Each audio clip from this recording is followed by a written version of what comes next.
안녕하십니까. 저 ACS의 차석근입니다. 근데 마이크 지금 괜찮으신가요? 소리가? 오케이. 예. 너무 노하우 가르쳐 주면 안 될 것 같은데, 왜냐하면 저희하고 경쟁해서 그래가지고 농담이고요. 아, 그 오늘 저보고 좀 강의 좀 부탁한 거는 우리 그 스마트 제조 혁신을 위한 최적의 MES 구축 방향인데, 제가 이 강의는 원래 카이스트 CEO를 대상으로 해가지고 1년 전에 그 카이스트 그 강연 그 목록에 했던 건데, 우리 그 SK에서 저보고서 조금 저거 해달라고 그래서 제가 죄송합니다. 저거를 좀 그 강의 조금 업데이트했습니다. 그거하고 이거하고 비교해 보시면 아마 그 좀 더 그 노하우가 많이 들어갔다는 걸 아마 인지하실 것 같습니다. 일단 시작하기 전에 죄송하지만 저희 옆에 그 HAA 그거 해서 요거 좀 눌러주세요. 우선은 이게 뭐냐면 KBS에서 우리나라 최초로 KBS에서 그 스마트 스페셜이라는 거를 3시간 동안 강의 했습니다.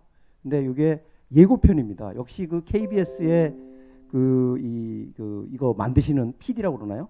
아주 그 명석하더라고요. 그러니까 저는 뭐라고 얘기했는지 몰랐는데 그 얘기를 딱 이렇게 꼬집어내 가지고 강의를 합니다. 그래서 아마 오늘 시작하기 전에 결론이 이겁니다. 결론을 먼저 드리고서 제가 이제 사례 이런 걸 말씀드리겠습니다. 저기 좀 눌러봐 주실래요? 예. 크게 좀 하시죠.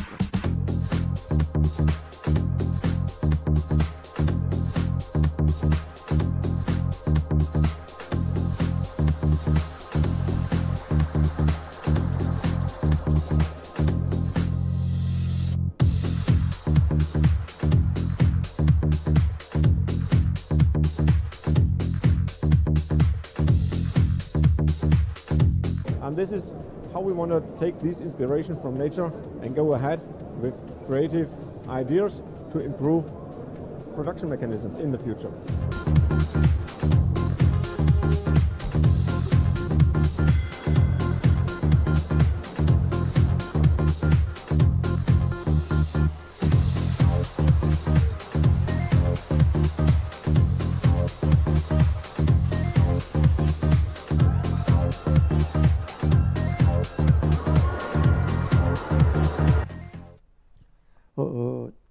여기로 다시 돌려주실래요? 다시 보니까 저도 굉장히 의미가 굉장히 있게 들리네요. 왜냐하면 그 지금 굉장히 코로나 사태 때문에 우리나라 제조업이 지금 어렵습니다. 그런데 다시 한번 도약할 수 있는 좋은 기회라고 생각되는데, 일단 그 여러분들이 그 결론이 두 가지 있습니다. 첫 번째 결론은 뭐냐면 생존. 기업은 생존해야 된다는 거가 첫 번째 키워드고요. 두 번째 키워드는 아까 우리 박진우 단장이라고 전 스마트 공장 추진단의 그 단장을 했었는데, 그분이 얘기하신 스마트 피플, 여기 앉아 계신 분들입니다. 그리고 지금 강의하시는 분들, 그리 바로 스마트 피플. 이게 두 가지입니다. 스마트 공장을 하려면 생존을 해야 되고, 그런데 적용을 해야 되고, 그 다음에 스마트 피플이 그것을 의사결정을 하고 처리해야 한다, 이렇게 말씀드릴 수 있습니다. 제가 SK 이렇게 연락이 와가지고 저하고 어떤 연관이 있지 이렇게 한번 찾아봤어요. 그랬더니 제 이니셜이 SK입니다. SK. 그리고 제가 전에 있던 회사 빌딩이 SK 트윈타워였어요. 저희 벤처. 그래서 옛날에 미국에 나가면 미국 친구들이 네 빌딩이냐? 이렇게 제 이름이 붙어가지고 농담 삼아 얘기했습니다. 그리고 제 그 둘째 딸이 공대 나와가지고 학위를 해가지고 지금 그 SK 하이닉스, 아까 들어다 보니까 하이닉스 건물이더라고요. 깜짝 몰랐는데 그 생각했는데, 하이닉스하고 저희가 제 딸이 하이닉스에서 저거를 근무하고 있습니다. 빅데이터 뭐 AI 뭐 이런 거 지금 하고 있습니다. 공정 쪽에 분석하고. 그래서 뭐 지금 듣고 있는지는 모르겠는데 아무튼 저하고는 SK가 이런 연이 있더라고요. 그럼 지금부터 최적의 MES 구축 방향에 대해서 설명드리겠습니다. 이거 뭐 제 프로필인데 나중에 제가 그 PPT 자료를 나눠드렸으니까 아마 자세히 살펴보면 제 이력은 알 수 있는데, 제가 한 가지 재밌는 거를 여기다가 표시를 했습니다. 지금 보시는 바와 같이 그 2001년도에 제가 그 정부에서 요청받아가지고 한 게 생산 정보화 지원 사업이라는 겁니다. 2001년도 했고요. 2014년도서부터는 미래부에서 우리나라가 최초로 스마트 공장이라는 단어가 생긴 겁니다. 그래서 스마트 팩토리, 커넥티드 스마트 팩토리가 미래부에서 기획으로 제가 이제 만들어가지고 그 다 용어가 이제 처음으로 생겼고요. 그 다음에 2015년도에 지금 여러분들이 지금 스마트 공장이라고 얘기하죠, 그죠? 그게 이제 2015년도에 산업부에서 시작을 해서 보급 사업을 해가지고 2만 개, 3만 개 뭐 숫자 노름하고 있죠.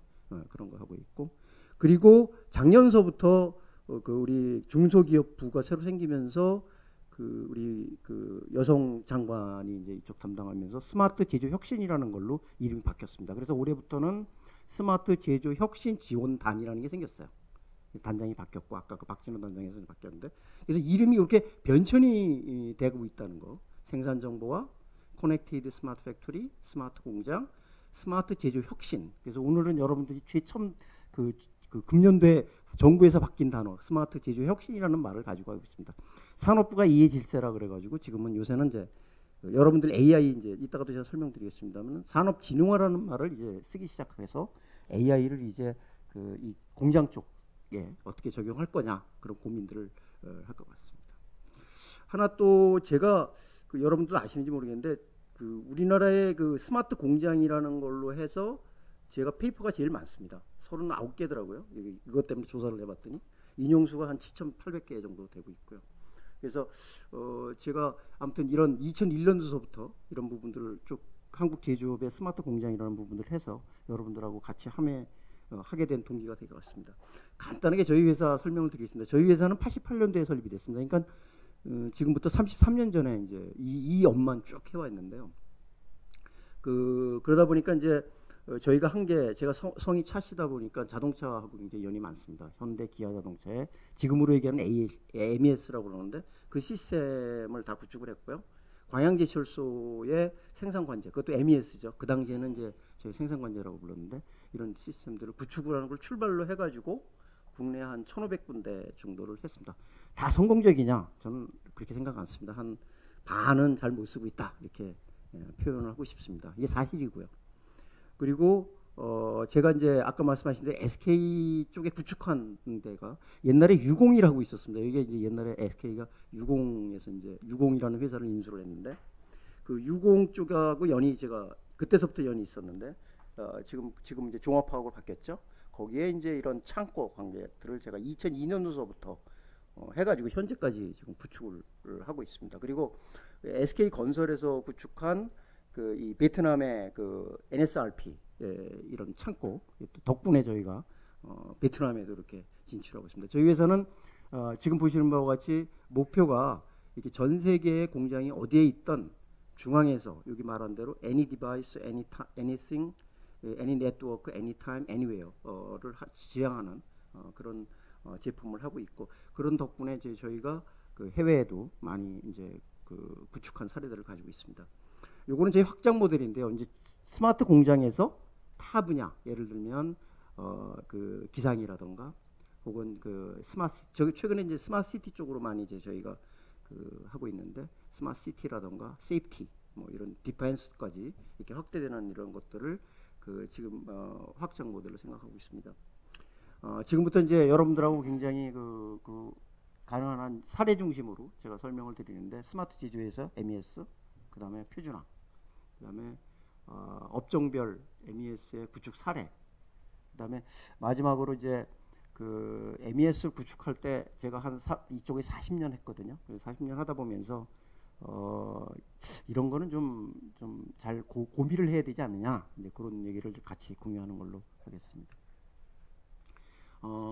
요번에 이걸 하면서 제가 쭉 그 자료를 보니까 코로나 이후에 무엇들이 생길까 그래가지고 여러분들도 많이 아마 그 보실 것 같은데 이게 지금 그 KPMG에서 그 발표한 건데 17개 산업 중에서 16개가 부정적인 영향을 미칠 거다라고 지금 얘기를 하고 있고요.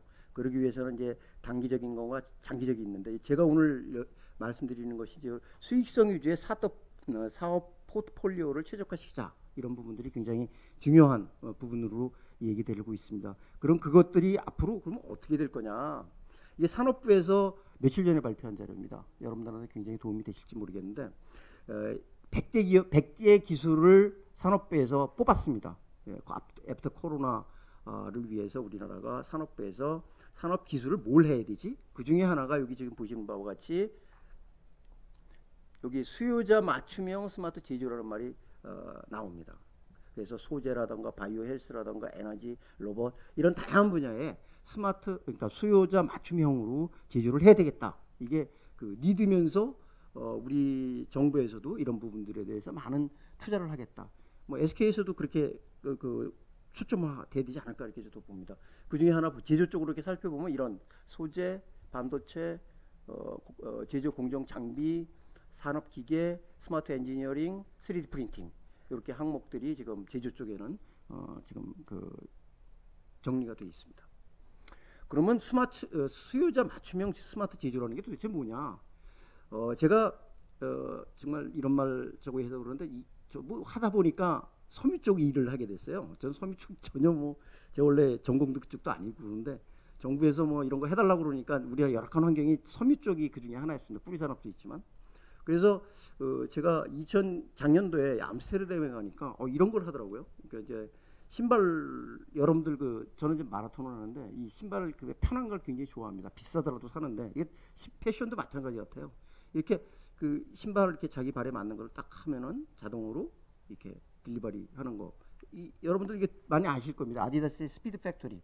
근데 뭐 실패했다 이렇게 얘기를 하는데 저는 그렇게 보지 않습니다. 왜냐하면 도전을 한번 시험적으로 해서 굉장히 뭐가 잘못됐다는 거를 알았다는 부분입니다. 이게 바로 이 서프라이 체인을 제대로 설계를 못해서 그런 거다. 우리나라도 그랬죠. 이번에 하니스 같은 경우에 현대자동차 같은 경우에 6천억을 그냥 앉은 자리에서 손해했거든요. 왜냐하면 중국에다만 줘가지고. 근데 토요타는 손해 안 봤어요. 이제 우리가 이제 그만큼 무지해서 그렇지 않느냐 이렇게 생각을 하는데 아무튼 이네들도 무지해가지고 여기 보시면은 신발 공장에 이게 열심히 했는데 폐쇄된 가장 큰 이유가 이 서프라이 체인을 제대로 생각지 않은 그런 결과라고 보고 있습니다. 그래서 코로나 이후에 아마 서프라이 체인에 대한 부분들이 굉장히 중요한 팩트로 생각되지 않을까 이렇게 생각을 합니다. 수요자 맞춤형 스마트 제조에는 지금 보시는 바와 같이 산업혁명의 핵심이라고 얘기할 수 있는 지금 이제 1차 이제 끝났고 2단계에서 필요하다라는 게 이제 여기 보시는 바와 같이 뭐 IT 기술하고 인공지능 기술이 이렇게 융합된 이런 부분이고요. 그 다음에 하나가 SK에서 굉장히 강력하게 이 무기로 가질 수 있는 SKT가 가질 수 있는 5G in manufacturing 이런 부분들이 앞으로 상당히 새로운 수요자 맞춤형 스마트 제조로 이렇게 활용하기 좋은 부분이 아니겠느냐 이렇게 보고 있습니다. 또 하나는 아까 말씀드린 대로 맞춤형이 결국은 대량 생산 체계에서 지금 그와 같이 자율분산 공정, 맞춤형 생산 쪽으로 가게 되는데 그러다 보니까 이 생산 공정 자체가 지금 보시는 바와 같이 지능형 공장으로 됩니다. 그래서 그냥 하나가 지능형 작업장이 돼서 만듭니다. 어저께 제가 삼성 SES 팀들하고 이렇게 회의를 하는데 이런 얘기를 하더라고요. 냉장고도 요새는 전부 맞춤형으로 만든다고 그러대요. 그래서 이렇게 워크센터가 전부 자율적으로 이렇게 우리가 셀 생산 방식이라고 그러는데 그런 걸로 한다고 하고 있습니다. 그래서 앞으로는 아마 이렇게 고객 수요에 맞는 맞춤형 생산으로 가게 되고 이것들이 개인화, 지능화 기술에 대한 요구 사항으로 점점 증대되지 않을까 이렇게 보고 있습니다.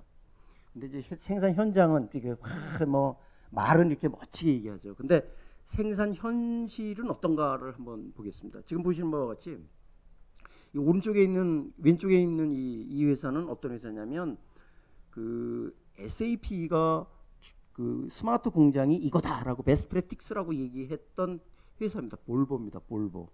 이 회사가 제가 여기 지금 보시는 바와 같이 제가 가서 이제 이 회사하고 이제 기계를 연결하려고 딱 뜯어 보니까요 아무것도 없어요.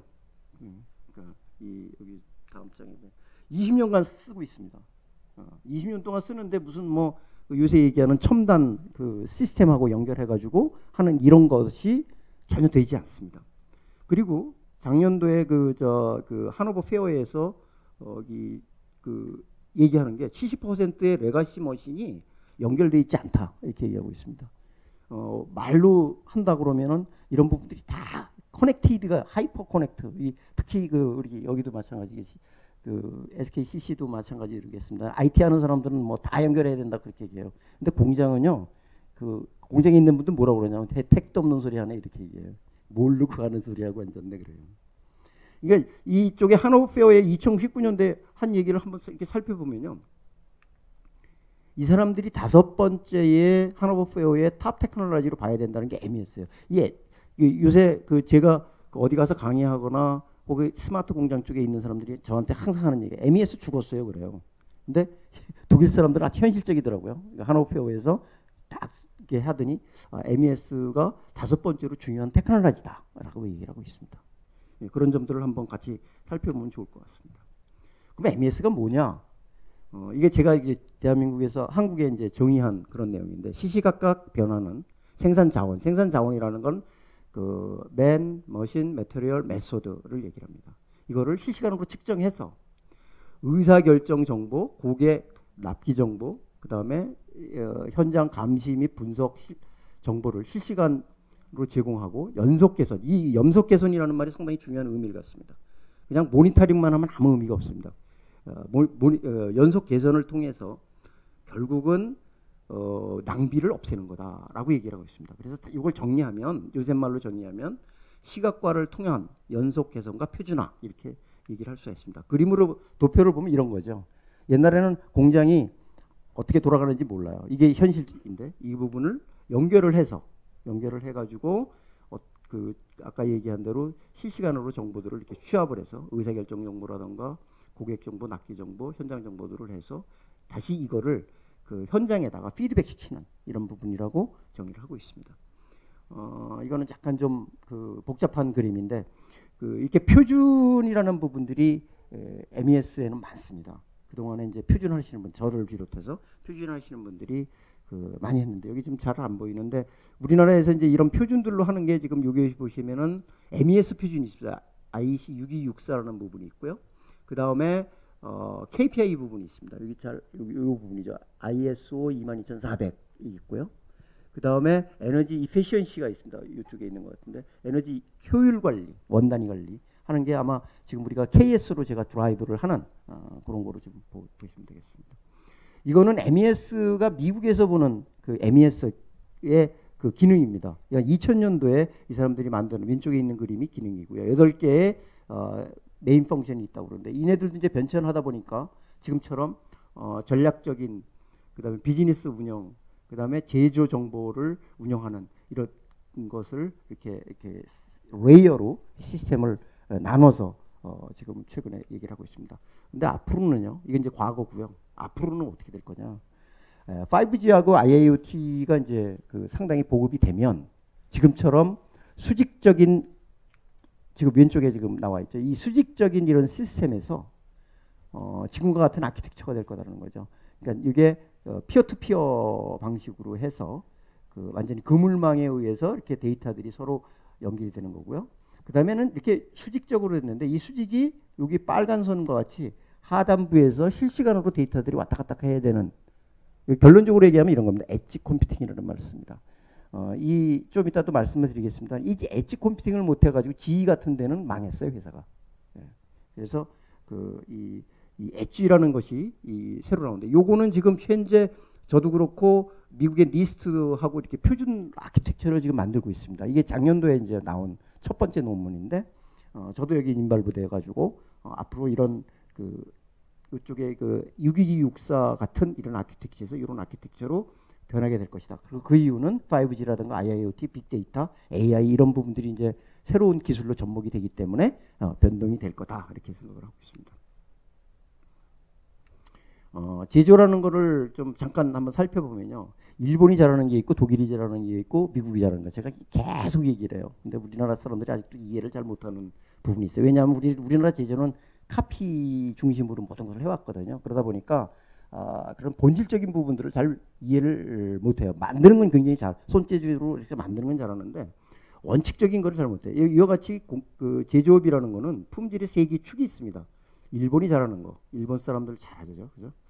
독일 사람들이 잘하는 거, 그 다음에 미국이 잘하는 거, 이런 거가 있는데 결국 문제가 발생하는 것들은 다 포엠 1, 2에서 발생합니다. 즉 여기 보시는 바도 장비에서 발생하고 공정에서 발생하고 작업자가 발생하고 자재, 환경 관리 이런 것들이 제대로 안 돼가지고 모든 것이 발생을 합니다.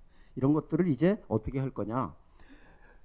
생산 재원 관리라는 거는 지금에 보시는 바와 같이 그 이 자동화 기술, 그다음에 정보통신 기술, 우리 그 SKCC 같은 경우에 주로 이쪽에 많이 이제 포커스를 많이 하시죠. 이것도 뭐 잘못된 건 아닌데 이쪽 부분과 이쪽 부분 또 컨설팅 기술이 같이 융합이 되지 않으면 밸런스 있게 융합이 되지 않으면 스마트 제조는 결국은 절름발이가 될 수밖에 없다. 그 중에 하나가 이제 예제를 좀 들어보면요.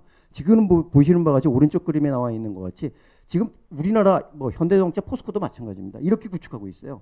다 버텀업에 의해서 공정 인스펙션 하는 거, 뭐 메인터넌스 하는 거 이렇게 보면 결국은 뭐냐면 공정에서 데이터 수집해서 그거를 분석을 해서 어떤 액션을 취하는 겁니다.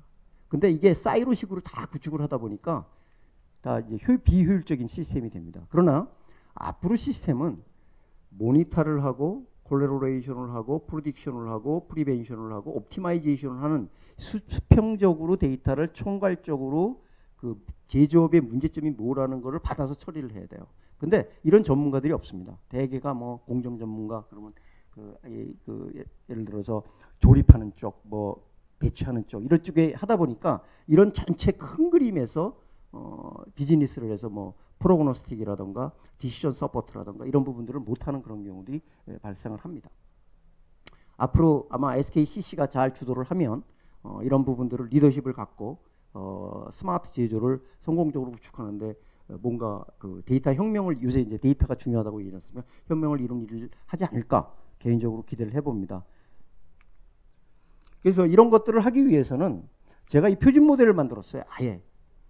그래서 그 지금 여기 그 TTA 이 표준에 들어가 보시면 이런 것을 어떻게 그 이 사이버 세계와 피지컬 세계 간에 연결을 할 거냐. 그래서 제가 이제 크게 자동 수집 방법, 반자동, 수동 수집 방법, 그리고 이제 이것을 그 공장의 그 타입에 따라서 업종별 타입에 따라서 어떻게 하지 뭐 이런 것들을 이렇게 표준들을 아주 하이 레벨에 만들었고 이런 부분들을 또 업종별로 전부 만드는 일들을 하고 있습니다.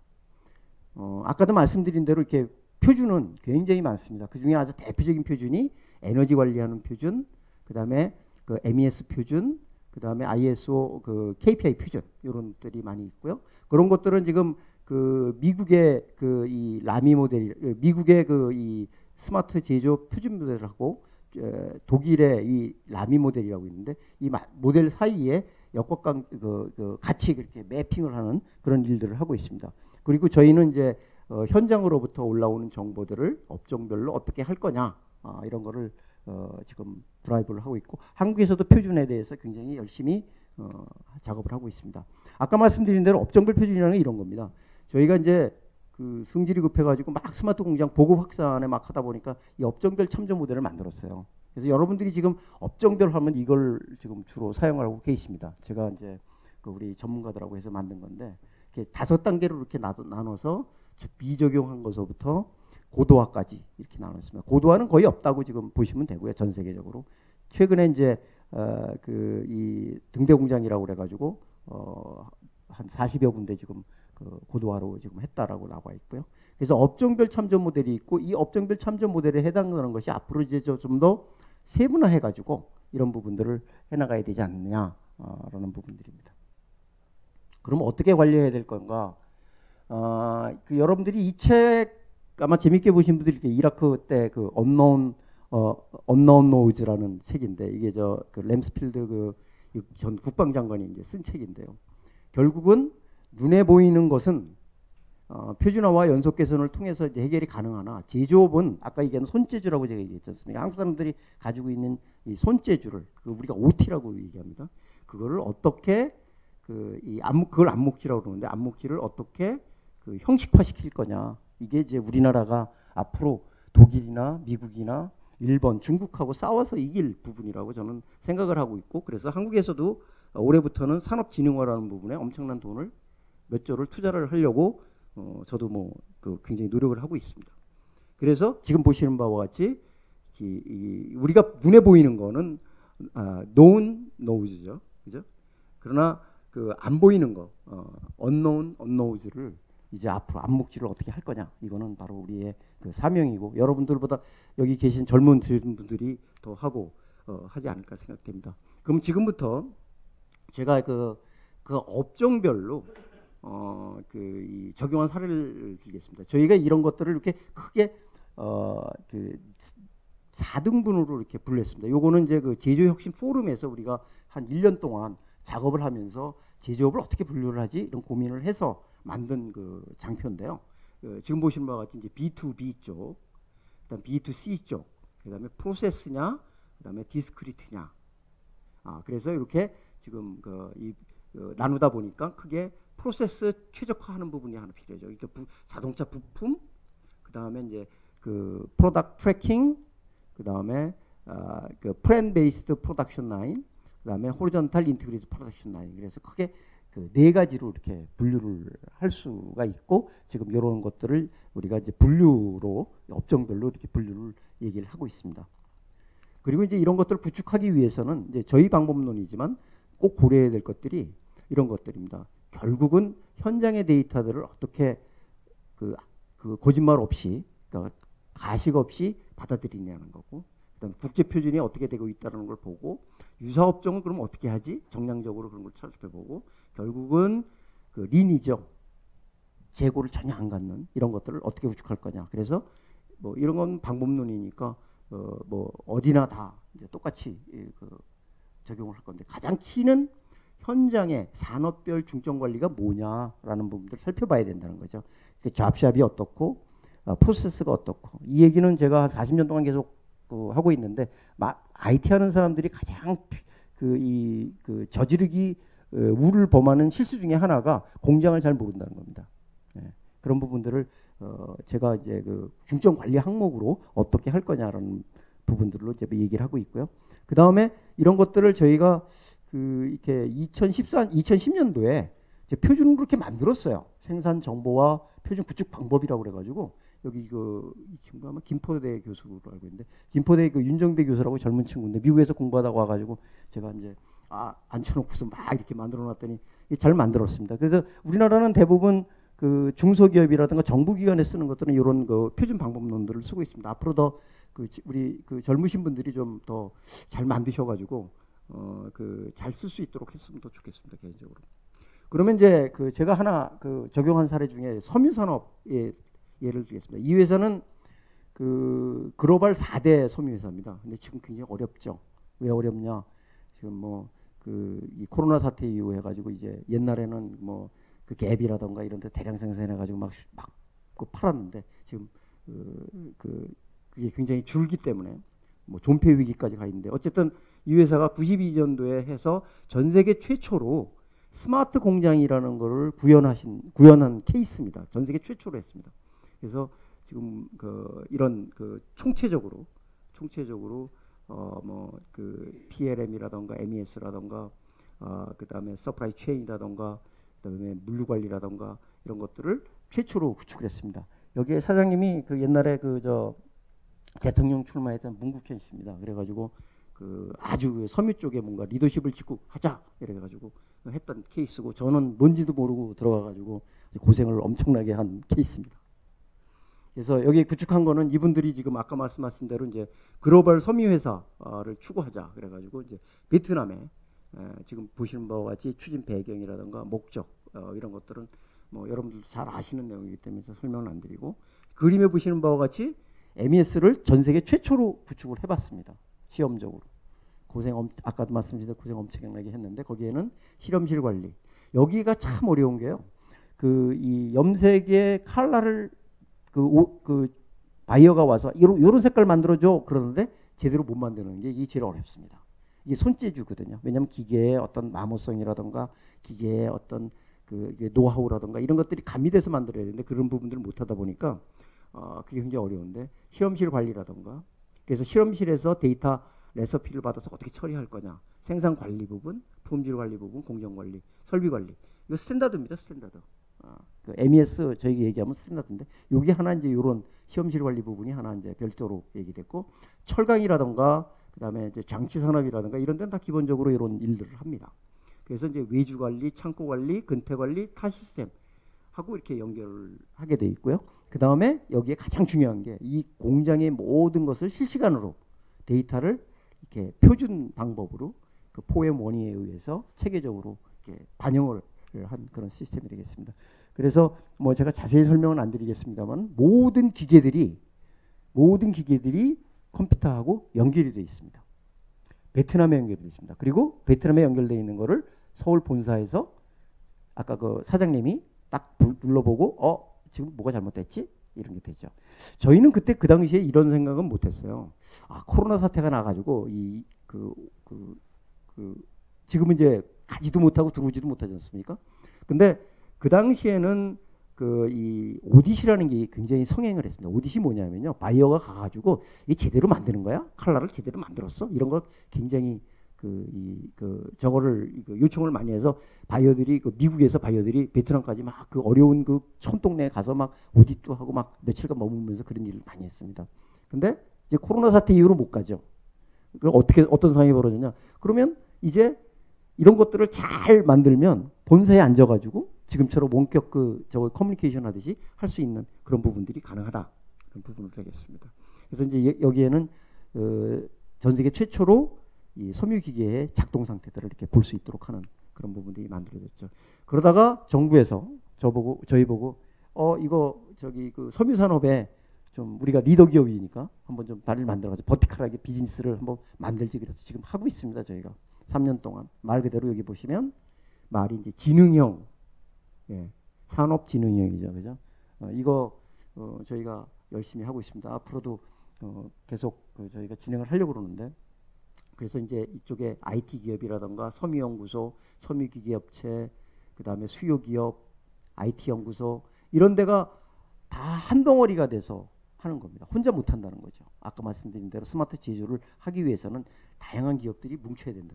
그래서 최근에 제가 여기에 온라인, 이게 5월 5일서부터 온라인이거든요. 5월 5일부터 6월 30일까지 하는데 지금 이게 온라인으로 하고 있습니다. 제가 스피킹 하는데 지금도 여러분들이 액세스 하면은 지금처럼 들어가서 그런 내용들을 보실 수가 있습니다. 그래서 한국 정부에서는 이런 것들을 하기 위해서 지금 보시는 바와 같이 크게 네 가지 그 전략을 발표를 했죠. 2019년도에 주력 산업을 어떻게 부가가치를 올리지 이렇게 한 건데 그 중에 이제 하나가 탈바꿈입니다. 탈바꿈이 뭐냐?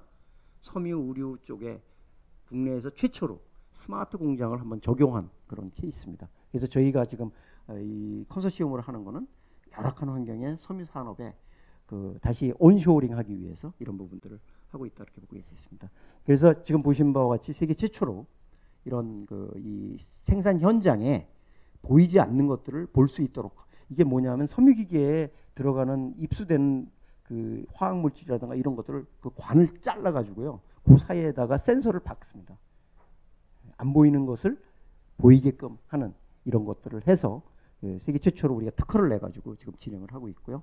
아까 말씀드린 대로 크게 이런 것들입니다. 국제 표준을 적용을 하고 빅데이터 기술을 적용을 하고 디지털 트윈 이거 앞으로 애프터 코로나 이후에는 상당히 중요한 부분으로 출장 안 가고 공장 상태를 전부 볼 수 있도록 하는 이런 부분이 될 것 같고요. 그 다음에 섬유 쪽에 이런 IIoT라든가 엣지 컴퓨팅이라는 부분들을 적용을 해서 이제 전 세계 이제 저개발 국가로 많이 가지 않습니까? 섬유업체들이 그런 쪽에 우리가 독점으로 공급할 수 있는 이런 체계로 지금 생각을 하고 있습니다. 근데 이런 쪽이요 하나 제가 이제 하면서 이제 느끼는 건데 섬유가 굉장히 짜다고 그러죠. 그러니까 돈을 투자를 별로 못합니다. 그러다 보니까 우리가 뭘 해야 되냐면 이 적정 기술이라는 거를 적용을 해야 된다고 생각을 하고 있습니다. 그 이유는 적정 기술이라는 거는 지금 보시는 바와 같이 크게 네 가지 기술입니다. 적정 센서, 저가격이죠. 적정 IoT 통신, 스몰 데이터, 아주 소프트 로봇 이런 것들을 이용을 해가지고 아주 저가격으로 쓰는 이런 기술들입니다. 이거는 이제 서울대학교의 안승훈 교수가 만든 건데 이런 부분들이 굉장히 열악한 환경, 뿌리 산업, 돈 투자하지 못하는데 스마트 공장을 추진하는데 굉장히 앞으로 굉장히 중요할 거라고 생각을 하고 있습니다. 지금 보시는 게 하나의 그 예제인데요. 이 재봉기가요. 한 200만 원에서 한 1000만 원도 안 된대요. 여기다가 우리나라 사람들이 맨 처음에요. 무식하게 여기다가 뭐 센서 40만 원짜리 붙여가지고 뭐 IoT로 뭐 데이터 수집한대요. 전 세계 한 군데도 안 했습니다. 왜? 재봉기가 저기 몇백만 원짜리에다가 어떻게 센서를 40만 원짜리를 붙여요? 아주 그 동계산 못 하시는 분들이죠. 그러니까 IT적인 발상으로만 한 거예요. 그러다 보니까 이 시스템을 구축을 못해요. 그래서 제가 가만히 얘기 들어보니까 맞거든요. 그러면 어떻게 할 거냐? 요새 그 AI 빅데이터 기술들이 많이 발달이 됐습니다. 그래서 이런 것들을 여기다가 전력 양량 하나만 딱 달면요. 이쪽에 한 20개, 30개에 대한 상태들을 다 받아볼 수가 있어요. 예. 센서 하나가 저게 6만 원이거든요. 그럼 관리할 수 있죠. 자, 에코노미컬하게 그런 아이디어들이 나온다. 그런 것들이 바로 이제 하나 이해제가 될 수 있는 부분이라고 얘기할 수 있습니다. 그 다음에 저희가 그동안에 첨단 기술에서 개발한 그 자율 재구성. 그러니까 한번 이 공장 같은 데 이렇게 변경이 되고 막 라인이 바뀌어도 이런 것들 적용하면 좋은 예제가 될 것 같습니다. 그 다음에 이제 이쪽이 이와 같이 그 열악한 환경이다 보니까 이 로봇 적용에 대한 그 가능성들이 굉장히 많습니다. 그래서 지금 이렇게 보빈 탈착하는 거라던가 원사 시험이라던가 가죽 이적하는 거라던가 원단 롤 하는 거라던가 이게 굉장히 무겁거든요. 제가 알고 있기는 저게 아마 그 전체가 한 500kg 된대요. 그거를 사람이 이렇게 지게차가 다 옮기는데 이런 것들을 이런 로봇을 써가지고 옮기면은 요새 또 노사관계 또 무거운 거 들라고 그러면 굉장히 이슈가 되지 않습니까? 그런 것들을 하는데 굉장히 도움이 될 거라고 생각을 하고 있습니다. 다음 회사의 경우에는 특수화학 쪽에 적용한 케이스입니다. 이 회사는 여러분들 다 들으시면 잘 아는 회사예요. 금년도 봄에 어떤 사건이 일어났으면 일본에서 반도체 안 보낸다 그랬죠, 그죠? 그래서 난리가 났지 않습니까? 그거를 대응하는 회사입니다. 반도체에 소유되는 자재, 그러니까 정밀화학 제품이죠. 이걸 만들어가지고 일본이 안 한다고 그래가지고 그러니까 재빨리 국산화시킨 이런 회사입니다. 그래서 여러분들도 우리 기술이 굉장히 진보됐다라는 거를 일본보다 낫다라는 걸 이제 했던 그런 회사인데 이 회사는 매출이 한 2조 5천억 정도 되고 여기 보시는 바와 같이 반도체의 자재를 이렇게 이런 것을 만듭니다. 그래서 이분들은 이제 글로벌 탑 10을 지향하기 위해서 이 시스템을 구축을 했고요. 지금 보시는 바와 같이 이 표준화된 포엠 원위 정보하고 실시간 양방향. 이 양방향이라는 말이 굉장히 중요한 말입니다.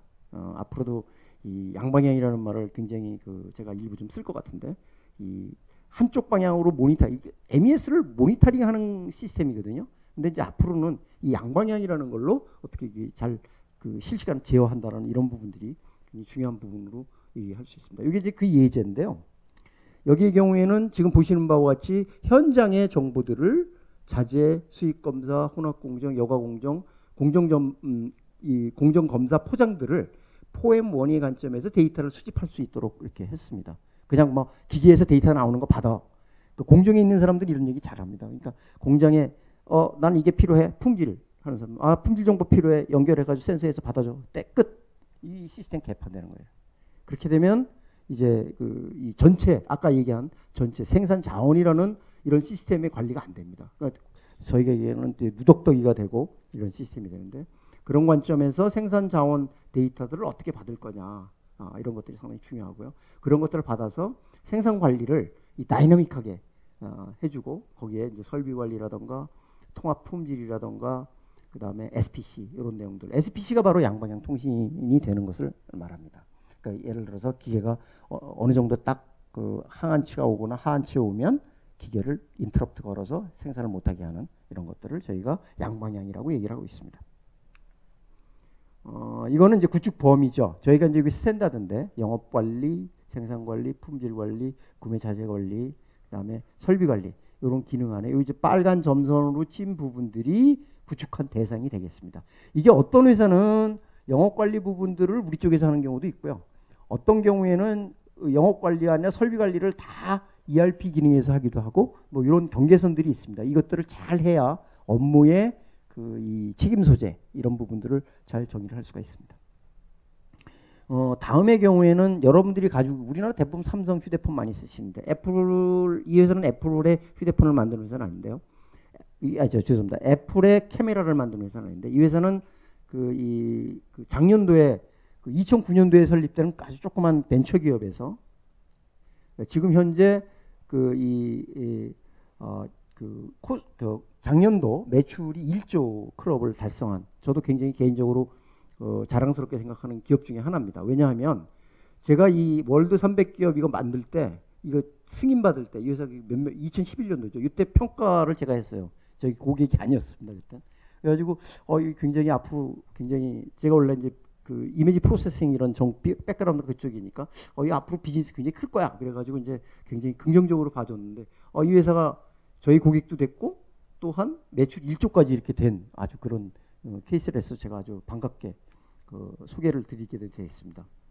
그래서 이 회사는 그 세계적인 아주 굉장히 크게 강소기업으로 성장하겠다는 목표를 갖고 스마트 공장 도입 후 5년 뒤에는 지금이죠. 그러니까 지금은 그때 5년 전에 했으니까 지금은 1조 클럽에 이제 간 그런 케이스입니다. 그래서 크게 5가지입니다. 바코드를 이용해서 입출고 처리를 전부 실시간으로 해서 오방지를 했고요. 그 다음에 현장 창고하고 공정 창고를 전부 제공 관리를 실시간으로 처리했습니다. 그 다음에 그 공정 자재 창고를 전부 실시간으로 했고요. 여기에 키는 실시간입니다. 모든 것들이 다 실시간으로 양방향으로 처리를 할 수 있도록 하는 이런 시스템으로 되어 있습니다. 그래서 지금 보신 바와 같이 빗금친 부분들이 구축한 게임입니다. 출하지시라던가 출하 처리들은 저희 쪽에서 했고요. 그 다음에 생산 관리로부터 작업 지시서부터 그 월마감하는 것들도 저희 쪽에서 했고 입고서부터 월마감하는 것도 저희 쪽에서 다 하는 이런 시스템으로 되어 있습니다. 여기는 ERP가요 하는 기능들이 거의 없습니다. 아주 굉장히 2010년도에 썼던 거 아직도 써요. 그러니까 10년 동안 그냥 그대로 써요. 1조 된 회사가 그런 아주 독특한. 요번에 새로 며칠 전에 여기 사장을 만났는데 며칠 전에 그 ERP 새로 검토한다고 그러더라고요. 아무튼 그래서 이렇게 짠돌이 같이 해서 회사가 잘 되지 않았느냐는 또 개인적으로 또 생각도 해봅니다. 키는 여기 지금 SMT 이게 좀 자세히 설명은 안 드리겠습니다만 SMT 머신들에 대한 모든 상태들 그 다음에 조립하는 상태들을 전부 이런 PDA라던가 작업자 단말기라던가 바코드 스캐너라던가 해서 포인트로 전부 관리할 수 있도록 실시간으로 관리하고 또 작업 지시도 실시간으로 처리할 수 있도록 하는 그런 특징을 가지고 있는 거라고 생각하고 있습니다. 이 회사는 재미있는 회사죠. 요새 코로나 때문에 우리나라 그 시험기 있지 않습니까? 이게 해외에 우리나라만 인정받았지 않습니까? 이 회사가 그런 회사입니다. 여기 보시는 바와 같이 하루 16만 개의 진단기기를 만듭니다. 그래서 이 사람들은 이제 혈액 쪽의 진단기를 하는데 이분들은 이 진단 오류를 확 낮추는 거를 이제 스마트 공장에 적용했다. 그래서 중국 시장에 굉장히 비즈니스를 잘하는 그런 케이스인데요. 이 회사는 진단기의 모든 내용들을 실시간으로 추적을 하고 어디에 가 있던 어떻게 했던 그 제품을 잘못 만들은 이런 모든 내용들을 전부 볼 수 있도록 하는 시스템으로 구축이 되어 있습니다. 여기는 ERP를 안 씁니다. 여기는 회계만 쓰고요. 그냥 저희 쪽 시스템에서 생산 관리, 제품 관리, 자재 관리. ERP라는 게 요거밖에 안 합니다. 작업 지시라던가 그 다음에 등록이라던가 입고 실적이라던가 이런 아주 간단한 업무, 메이저 업무만 하고요. 나머지는 다 공장에서 실시간으로 전부 처리할 수 있도록 하는 시스템으로 되어 있습니다.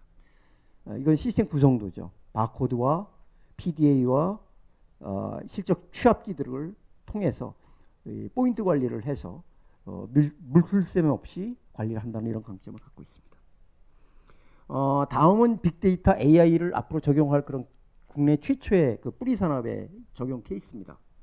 이 회사는 라트라는 방식으로 이제 그 시스템들을 구축을 해서 라트라는 건 묶음 단위로 만들었다는 얘기죠. 그래도 품질이 보장이 됐어요. 그래가지고 현대자동차에 납품을 했습니다. 현대자동차란 말보다는 이제 H자동차에 납품을 했습니다. 근데 이 회사가 H자동차에만 납품을 해서 안 돼가지고 그 G자동차 회사, 글로벌 자동차 회사죠. G자동차에다 납품을 했는데 크레임을 먹었어요. 이따구로 만들어서는 안 된다. 그래가지고 그러니까 어떤 상황이 벌어졌냐면 여기 주조 설비 옛날에는 라트니까 라트마다 추적을 했는데요. 그 G자동차 회사는 실시간으로 전부 모든 것을 다 데이터를 내놔 이렇게 얘기된 겁니다. 그러니까 자기네들 지금 현재 가지고 있는 그 관리 수준은 그게 안 된 거죠. 그래서 여기 새로 구축을 했습니다. 이 모든 설비에서 제품 하나하나 만드는 거에 대한 이게 운전 상황입니다. 또 이거를 전부 실시간으로 봤습니다.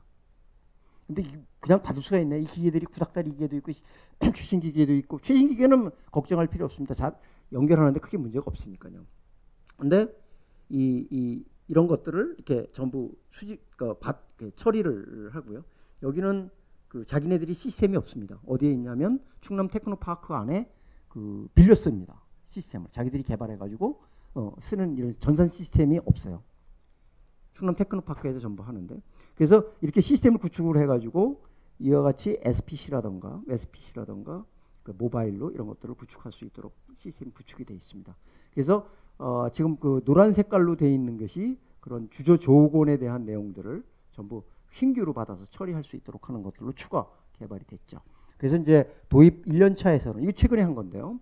도입 1년 차에서는 데이터를 계속 모으고 있습니다. 지금 어떻게 하려고 빅데이터 분석을 하고 그 다음에 AI 같은 것들을 이용을 해서 최적으로 하기 위해서.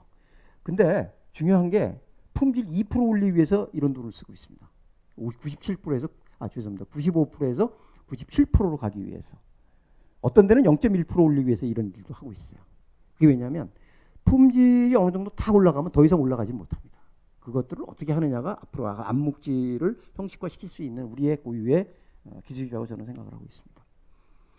이 회사는 독일 회사입니다. 독일 회사에서 제가 보고 느낀 거는 역시 독일은 굉장히 우리보다 몇 수 위에 있는 제조 회사다라고 느끼고 있습니다. 이 회사에 저희가 구축을 했는데요. 이 회사는 베어링을 만드는 회사입니다. 우리나라에 공장이 한 5개 정도 있고요. 다 인수했습니다. 한국에 인수를 하는 회사인데, 이건 이제 이 재밌는 게 아키텍처가 이건 이제 저희가 10년 전에 구축한 겁니다. 그러다 보니까 이제 구닥다리로 돼 있어요. PLC에서 데이터 받아가지고 막 했는데, 요거 3년 전에 구축을 했는데 여기는 전부 무선으로 돼 있습니다. 이유가 기계를 자꾸만 뜯어가지고 막 이리 옮기고 저리 옮기고 그런 경우들이 많이 발생을 합니다. 그러니까 자율까지는 아닌데 재구성이라는 부분들이 많이 요구가 되는 거죠. 그러다 보니까 전부 무선으로 구축할 수밖에 없었습니다. 근데 의미 있는 게 뭐냐? MES가 여기 한 군데 딱 있습니다. 어플리케이션 MES가. 우리나라 대부분의 회사들이 다 MES가 공장에 다 별도로 있습니다. 모비스도. 자동차가 지금 최근에 뭐 글로벌 MES 그래가지고 이런 형태로 지금 하고 있는데, 독일 사람들은요 이미 10년 전부터 이런 컨셉 가지고 구축을 했어요. 중앙에서 MES 한 덩어리 가지고 전부 공통 관리하겠다. 그런, 그래서 저희가 또 이거 고생하면서 이런 부분들을 한 수 배우면서 시스템들을 구축을 한 케이스가 되겠습니다. 그래서 그런 것들을 이제 PLC에서 데이터를 이런 식으로 받아서 그냥 연결을 하는데, 여기에는 이제 숨어 있는 게 이런 것들을 그 기계하고 공장하고 어떻게 아이솔레이션 시키면서 데이터를 받느냐, 이것들이 지금 10년 됐는데 한 번도 고장 안 나고 잘 돌고 있습니다. 너무 그것도 저희 또 문제긴 문제예요.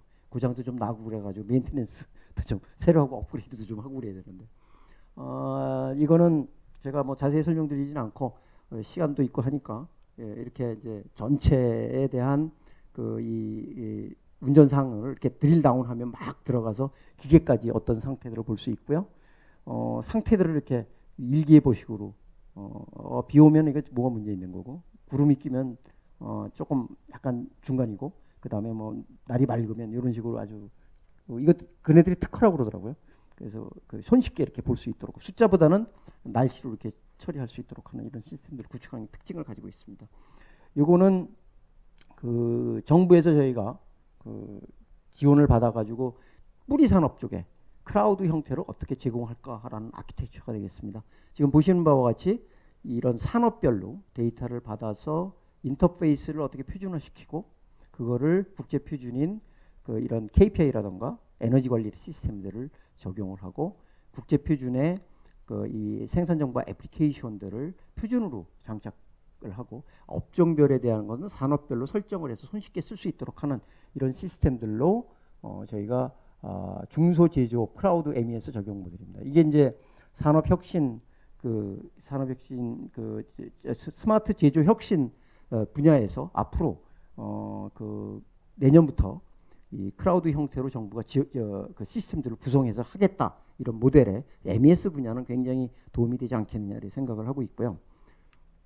저희가 이 회사들을 주로 열 처리, 그 다음에 주조, 금속 가공 쪽에 실제로 이렇게 적용을 한 케이스가 되겠습니다. 그래서 여기 지금 보시는 바와 같이 이런 그 현장에서 올라오는 정보들을 포엠 원위 관점에서 받아가지고 이 KPI, 국제 표준의 KPI, 생산 KPI, 설비 KPI, 재고 KPI, 품질 KPI들을 받아서 이렇게 처리할 수 있도록 하는 그런 시스템으로 되어 있습니다. 저희가 구축하니까 평균 한 27% 이상의 생산성을 달성했다 이렇게 보고 있습니다.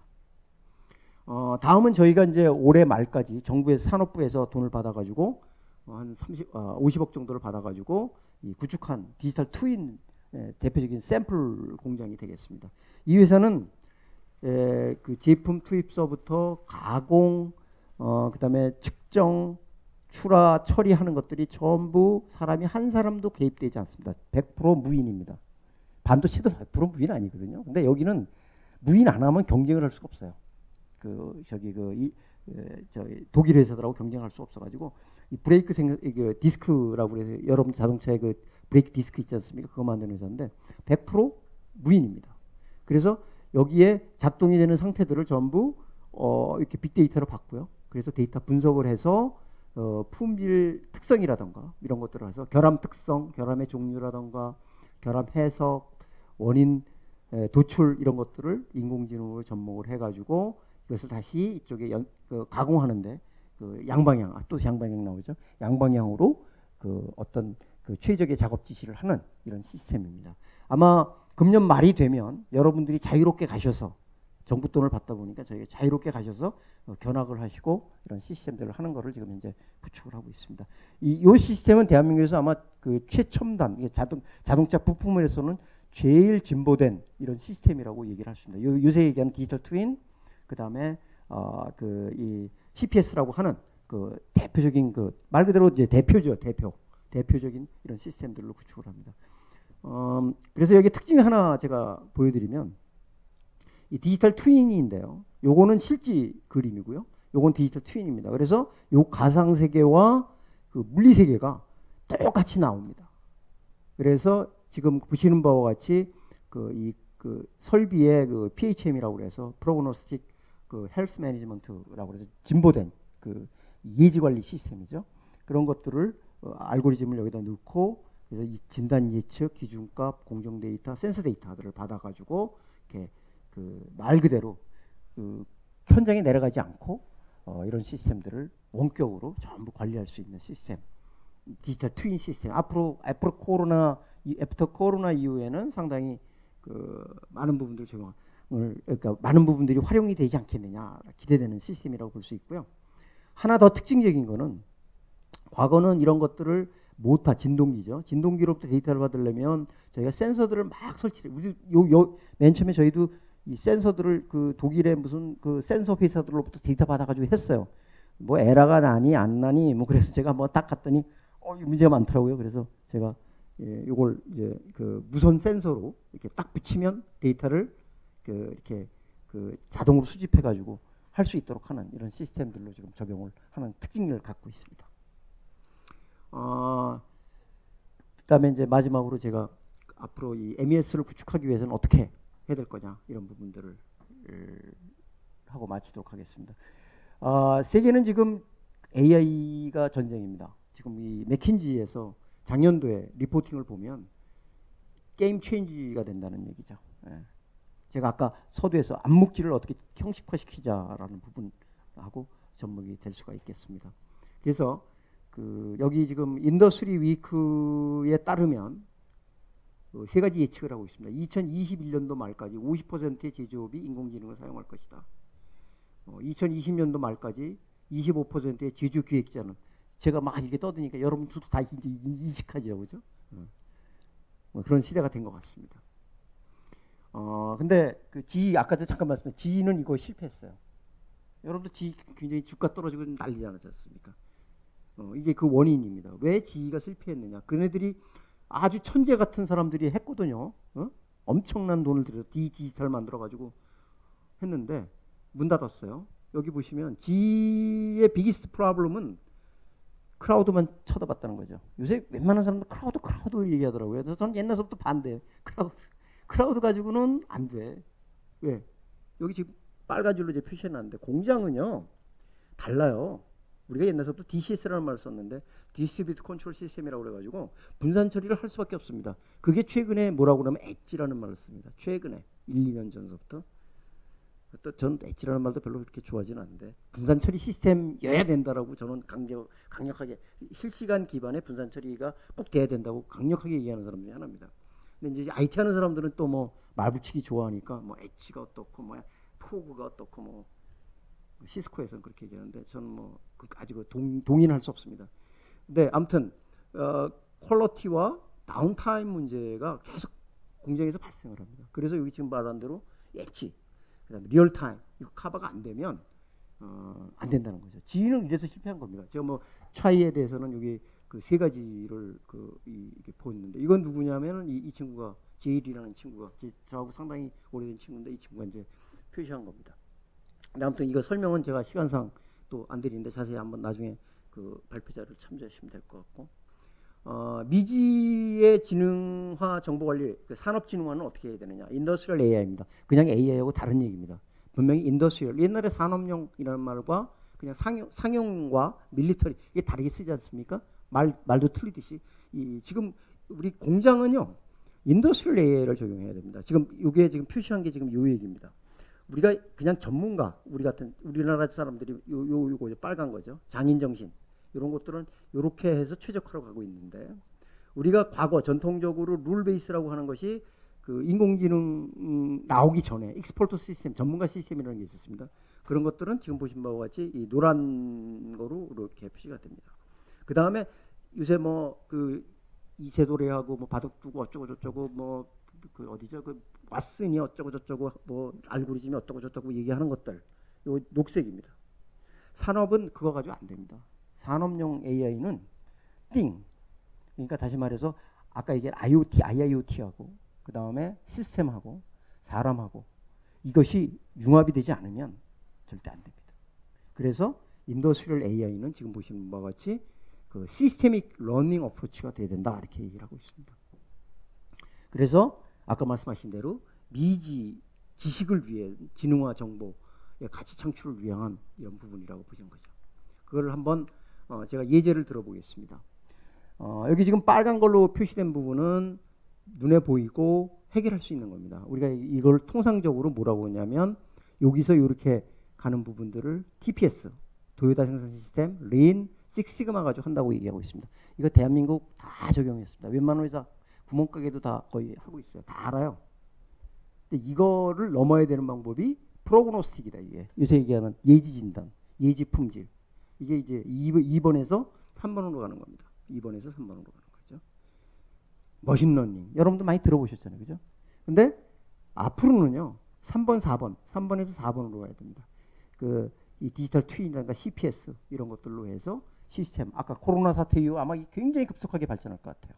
그리고 저희도 표준 쪽에 우리 카이스트의 한소롱 교수가 이쪽 우리나라 표준을 대표하고 있는데 그분들이 굉장히 열심히 만들고 있습니다. 그래서 지금 이 아키텍처가 바로 그겁니다. 이 위에는 이제 일반적인 시스템이고 현실 공간과 가상 공간 거기에는 이제 클라우드 그 다음에 인공지능 이런 것들을 IIoT화하고 어떻게 그러니까 똑같은 형태로 이렇게 구축할 수 있도록 하는 이런 부분들이 중요한 부분이라고 생각하고 이거에 대해서 정확하게 이해를 하고 정확하게 시스템 구축을 해야 그걸 밸류로 더 크게 얘기하면 한국 제조업이 글로벌 경쟁력을 갖출 수 있는 SK 같은 경우에 하이닉스가 글로벌 경쟁력을 갖춰야 되지 않습니까? 그래야 우리나라가 우리나라 제조업이 관련된 기업들이 다 같이 시너지 효과가 있지 않나 이렇게 생각을 합니다. 이제부터는 좀 실망스러운 얘기를 하죠. 왜냐하면 우리나라는 뭐 막 이러고 있을 때 중국 애들은 어떻게 급진적인 얘기를 하고 있습니다. 이게 지금 인더스트리 4.0의 월드 에코노믹 포럼에서 나온 건데 이게 설명을 드리는 것보다 요 한 가지 키워드만 말씀드리겠습니다. 중국이요. 이거에 대해서 57%가 이해를 하고 있어요. 인더스트리 4.0의 중요성에 대해서 제조업이. 예제를 드리겠습니다. 저희가 2019년도 9월 1일자 동아일보 여기 보시면 에 나온 겁니다. 헤드라인인데요. 세계 제조업을 이끌 등대 공장 16곳 중 한국 기업은 없어. 한 군데도 없었어요. 이때. 근데 작년도입니다. 올해죠. 그러니까 죄송합니다. 작년도죠. 이게 2019년도 한 해 동안을 얘기하는 거죠. 그 여기 보시는 대로 이게 금년도인데 중국 공장이 10개가 돼 있습니다. 포스코 하나 있고요. 예. 일본이 2개 있고요. 그래서 누가 그러대요? 뭐 제가 누구라고 발표는 안 하겠습니다. 여기 그룹에 계신 분인데 우리 SK 하이닉스는 그거 하려고 했더니 안 된대. 할 필요 없대. 왜? 우리는 저기보다 나아서 그런가? 뭐 난 모르겠어요. 근데 제가 얘기하는 건 그걸 얘기하고 싶은 게 아니라 우리가 중국이 저렇게 등대 공장이나 이런 것들을 AI라든가 이런 것들을 가지고 자신 있게 치고 나갔다는 거죠. 한국은 아직도 뭐 옛날에 보급 사업하고 뭐 어쩌고저쩌고 얘기할 때. 그래서 요새 좀 바뀌었어요. 아마 하도 이거 이런 데이터 가지고 뭐 좀 뭐라고 그럴까 싫은 소리 좀 많이 해댔거든요. 정부에다가 니들이 좀 정신도 못 차리고 있다. 아직 좀 안 좋아하는 거 아니냐 뭐 그래가지고 많이 했는데 어쨌든 이 중국의 이 폭스콘이라는 회사입니다. 어저께 저 삼성 SDS하고 회의하면서 그 얘기 들었는데 폭스콘 얘기 들어보니까 또 뭐 약간 평가 절하하더라고요. 그 친구들은. 아무튼 뭐 저도 기분이 좋았어요. 그 덕분에. 근데 이 폭스콘은 AI를 적용을 합니다. 근데 아까 얘기한 대로 삼성은 안 해요. 제가 확인했습니다. 어제 그제 같이 회의를 했으니까 이 폭스콘 이 자료 놓고서 얘기했는데 이 사람들은 인공지능 이런 것들을 적용을 해가지고 포그 컴퓨팅 지금의 엣지죠. 엣지를 전 세계 최초로 이 사람들은 적용을 한 케이스입니다. 그래서 구글이라던가 뭐 이런 그 리얼타임이 정확히 뭐지 왜 필요하지를 정확히 알고서 시스템들을 구축을 했습니다. 이 친구가 그 친구입니다. 그래서 인더스트리얼 AI라던가 스마트 매니팩처링이 뭐지? 동부에서 실리콘밸리에다가 거꾸로 티치한다라고 얘기하는 친구입니다. 저한테 제가 왜 자극을 받았냐면 이 친구가 금년도 3월달에 저한테 초청장을 보내왔더라고요. 이거를. 그래서 딱 보고서 야, 제가 너무나 이 중소기업 쪽에만 보급 사업에 그냥 함몰돼서 내가 일을 했구나라는 아주 자괴감은 아니고 아무튼 제 자신에 대한 바이어스 걸린 거에 대해서 많이 느꼈는데 그래서 이번에 이쪽 산업부라던가 중기부에 좀 얘기를 해서 이분들도 동조도 하고 그래서 산업진흥화 이쪽으로 굉장히 아마 많이 할 것 같습니다. 이제부터 이제 그 얘기죠. 그 손정희 씨 온 거 여러분들 다 기억하실 겁니다. 이번 지금 굉장히 어려운 상황이 있지만 어쨌든 그때 와서 우리한테 한 게 AI 해야 된다고. 근데 이제 잠깐 엉뚱한 방향으로 좀 가서 좀 제조업에 대해서 잘 모르는 상태에서 좀 가서 좀 아쉬움은 있습니다. 그러나 제조업에서는 중기부에서는 이런 일들을 하고 있습니다. 스마트 보급 사업하고 이제 금년부터 2020년부터 클라우드로 집중하겠다. 빅데이터, DNA 뭐 하겠다. 2020년도에는 하이 퍼포먼스, 아까 제가 AI들을 적용한 이런 시스템들을 하겠다. 이렇게 청사진을 발표했고요. 아까 저도 이제 뭐 산업부에다 막 이런 거 해야 된다고 막 우선 쳐가지고 드디어 한국에서도 처음으로 금년 1월서부터 산업진흥화라는 팀이 생겼어요. 우리나라에. 그래서 이제부터 이제 여러분 여기 그 SKCC에서도 훌륭하신 분들이 저기 이런 데 참여하셔서 정말 그 AI 산업부의 그 산업진흥화 이런 부분들을 그 SK라든가 이런 데 잘 구축을 해서 경쟁력을 갖출 수 있는 이런 부분들이 되기를 저도 개인적으로 희망을 합니다. 그 다음에 과기정통부에서는 AI 기반의 스마트 공장 보급을 하겠다. 2,000개. 뭐 이런 청사지들을 내놓고 있습니다. 그러면은 저희 회사나 SK CNC나 뭐 이런 데서 이런 부분들을 다 올바른 방향으로 갈 수 있도록 이렇게 해드리면 좋지 않겠느냐 이렇게 생각을 하고 있습니다. 금년 말에는 저희가 라미 4.0의 표준 AAS 기반의 데이터 표준 이 부분들을 제가 하나 만들려고 합니다. 그래서 그 전기전자 쪽에 그래서 제가 어저께 삼성전자도 만나고 이제 그런 건데 그 전기전자 쪽에 이런 그 스탠다드를 독일 애들은 이거 안 가지고 있어요. 독일에는 공장이 없거든요. 독일의 뭐 반도체 공장 우리 거기 걔네들도 뭐 있긴 있는데 우리한테 경쟁이 안 됩니다. 삼성하고 SK가 딱 잡고 있는데 뭐 어디 경쟁 되겠습니까? 이런 거 근데 뭐 반도체 쪽이야 뭐 그쪽에서 한다라도 잘 하시니까 근데 이제 중소기업 같은 데는 이런 것들을 저희가 좀 리더십을 갖고 이렇게 앞으로 해나가야 되지 않겠느냐 하고 있고 금년도에 12월 말까지 저희가 레퍼런스를 하나 만들어서 한번 같이 공유하는 그런 기회를 만들어 보려고 하고 있습니다. 장치 산업에도 이런 AI 적용에 대한 논의들이 활발히 되고 있습니다. 이 회사는 지금 L그룹의 L화학이죠. 거기에 좀 적용을 해서 굉장히 효과를 많이 봤다라고 얘기를 해서 나중에 기회가 되시면 한번 적극 검토를 해보시면 이스라엘의 알고리즘입니다. 이렇게 고장이 난 거, 이 말 그대로 2, 30년 된 숙련된 전문가들을 이렇게 패턴으로 해가지고 하나 해서 생산성을 확 올리고 이런 부분들을 하고 있다고 있습니다. 이거는 이제 H3에서 한 케이스인데 정부에서 300억 정도 투자해가지고 이런 이 디지털 트윈 하고 AI를 학습적으로 이렇게 했는데 아주 효과가 굉장히 좋다고 얘기를 하고 있습니다. 특히 이제 그 파라미터가 많은 합금형 이런 시스템들을 개발하는 회사인데 굉장히 아마 효과가 좋은 그런 게 있습니다. 그건 나중에 기회가 되시면 같이 한번 이게 다 우리들이 고통스럽게 해서 기술적으로 만든 거기 때문에 노하우가 아닌다면은 같이 한번 공유하는 그런 기회를 제가 리더십을 가지고 있으니까 좀 하도록 하겠습니다. 다음은 이제 우리 스마트국 제조의 이제 상대적인 평가죠. 어떤 사람들은 왼쪽에 있는 것처럼 뭐 잘 쓴다 라는 분들도 있고요. 고용도 늘었다 이런 얘기도 하고 있습니다. 좀 반대, 글쎄요라는데 이분은 무슨 소리야? 저 5천만 원 가지고 못 쓰지 뭐 이렇게 얘기하시는 분도 있고요. 근데 왜 그러냐? 제가 이제 쭉 이런 쪽으로 분석을 해보고 제가 이쪽에 생산 정보화 사업을 거의 한 10년 동안 이렇게 지켜보면서 느낀 겁니다. 결국은 생산 방식에 따른 비표준 업무 프로세스 때문에 이런 SI 업체라고 그러죠. SI 업체. 요새 군소 업체들이 굉장히 많습니다. 어저께 SDS가 하니까 또 그 얘기하대요. 자기들이 사람을 구할 수가 없대요. 너무 스마트 공장하는 사람들이 많아가지고. 삼성 SDS가 그러더라고요, 저보고.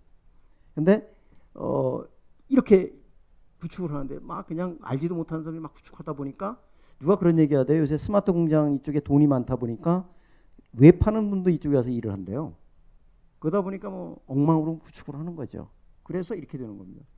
뭐 이런 A 시스템, B 시스템, D 시스템이 되다 보니까 나중에 통합하고 이렇게 되니까 막 못 쓰는 거죠. 제가 보니까 여기 저 두 번째 여기 나온 것 같이 50%를 못 쓰는데 그 중에 첫 번째가 구축한 업체가 도산을 했어요.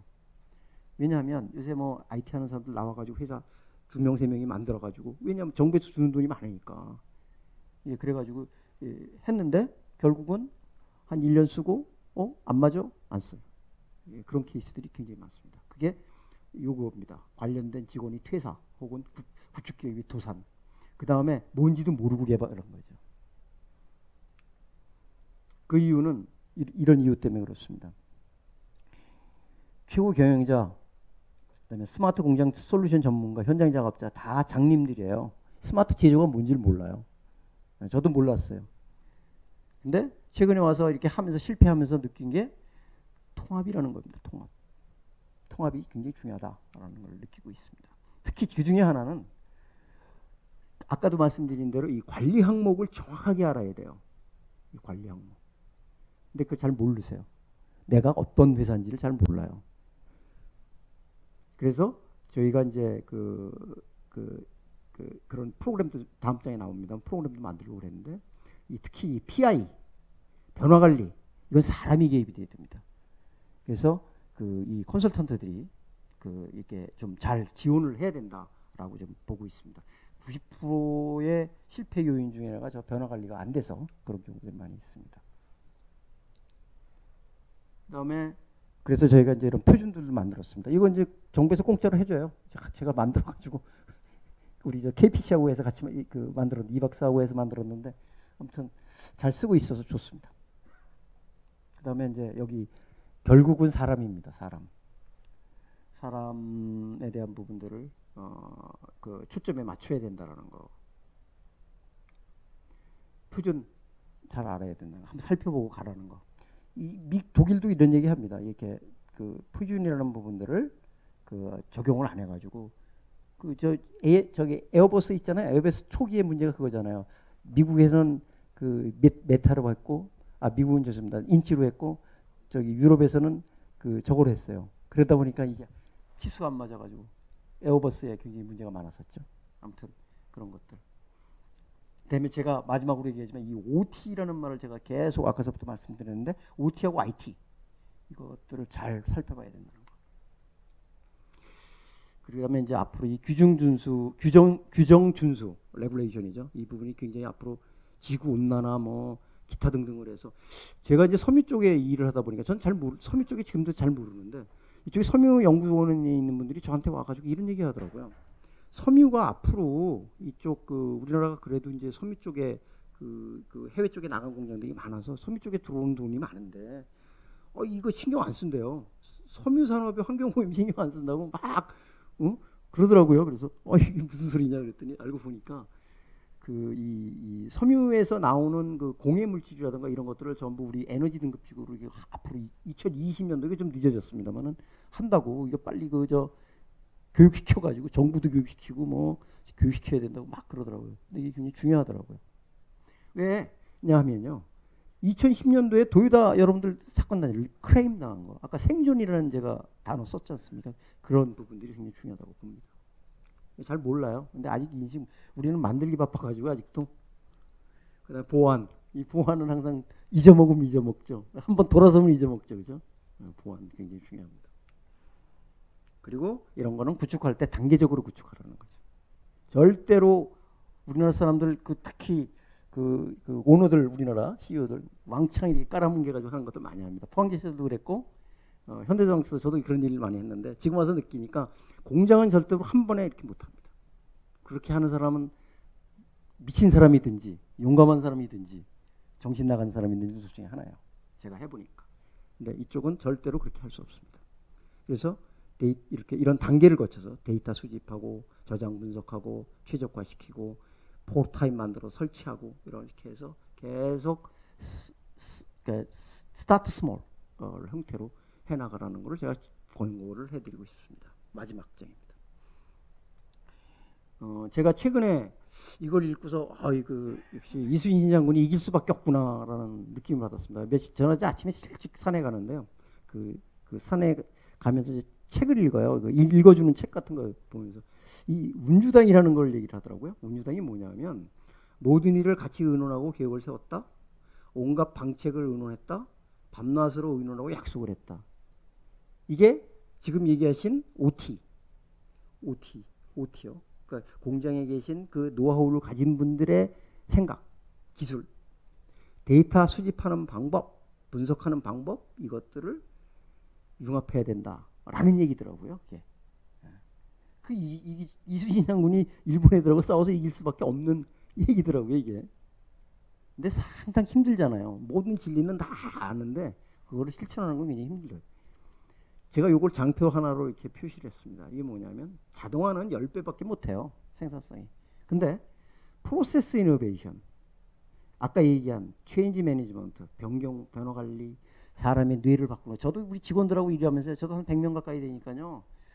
우주에 우주. 완전히 별 일들이 다 생기더라고요. 그래서 그 사람들의 뇌를 어떻게 움직이는 방법. 이게 굉장히 어렵더라고요. 사람 마음을 움직이기 굉장히 어렵다는 거죠.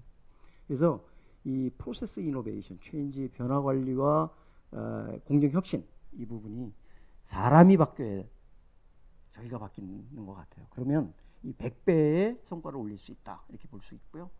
이거에 아까 우리 쪽 스마트 공장의 키는 IT, OT가 이런 이게 생산 자원을 실시간과 온라인 나눠야 됩니다. 실시간으로 어떻게 통합되는 이런 부분들을 잘 하면 100점 100승을 이루는 그 손자병법에 나오는 그런 일이 되지 않느냐. 그게 지금 이순신 장군이 운주당 만든 거 아니겠느냐 이렇게 생각을 합니다.